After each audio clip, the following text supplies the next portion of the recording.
Di sebuah kerajaan di tepian Sungai Barito, hiduplah seorang raja yang sudah lama mendambakan seorang anak. Suatu hari, keajaiban terjadi. Dari dalam pusaran air sungai muncul seorang bayi perempuan yang cantik berbalut selendang emas. Bayi itu tidak menangis, malah tersenyum. Sang raja sangat bahagia dan menganggapnya sebagai berkah dari langit. Bayi itu diberi nama Putri Junjungbui. Seiring waktu, Putri Junjungbui menjadi gadis yang sangat cantik dan cerdas.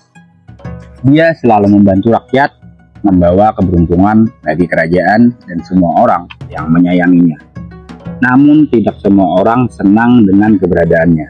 Beberapa selir, raja, dan penasehat tanah iri.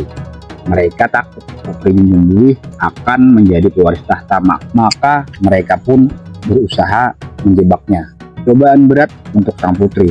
Suatu hari para penasehat jahat berbisik kepada raja. Raja, Baginda Putri Junjungbui memang baik, tapi apakah dia benar-benar pantas untuk menjadi penerus kerajaan ini? Cobalah untuk memberinya ujian. Raja yang terpengaruh akhirnya memberi 3 tugas mustahil kepada Putri Junjungbui. Yang pertama adalah membangun jembatan emas dalam 1 malam.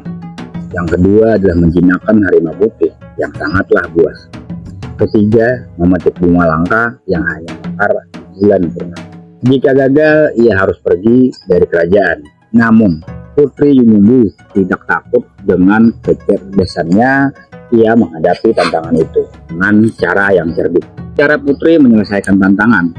Tantangan pertama, sang putri berkata, "Wahai Baginda, jika ingin jembatan emas dalam 1 malam, izinkan saya mengambil semua emas dari pembendaraan kerajaan." Raja pun terdiam dan berpikir, jika semua emas dipakai, kerajaan bisa bangkrut. Akhirnya tantangan ini dibatalkan. Tantangan kedua, Putri pergi ke hutan dan bertemu dengan harimau putih yang ganas. Tapi ia tidak lari atau takut. Ia malah duduk di hadapan harimau itu, berkata dengan lembut, "Aku tidak ingin melawanmu, aku ingin berteman."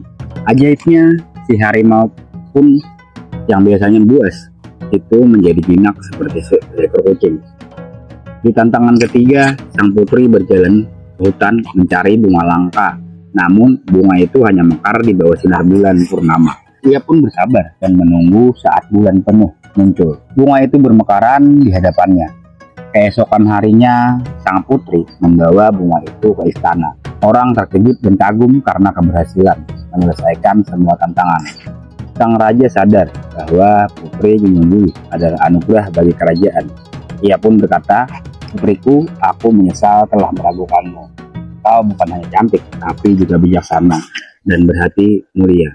Kau pantas menjadi penerus kerajaan." Orang-orang yang iri padanya akhirnya mengakui. Putri Junjungbui pun tersenyum dan berkata, "Kesulitan tidak datang untuk menjatuhkan, tapi untuk menguatkan kita.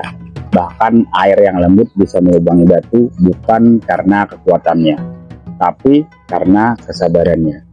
Sejak hari itu, kerajaan semakin makmur dan kisah sang Putri Junjungbui terus diceritakan hingga turun-temurun.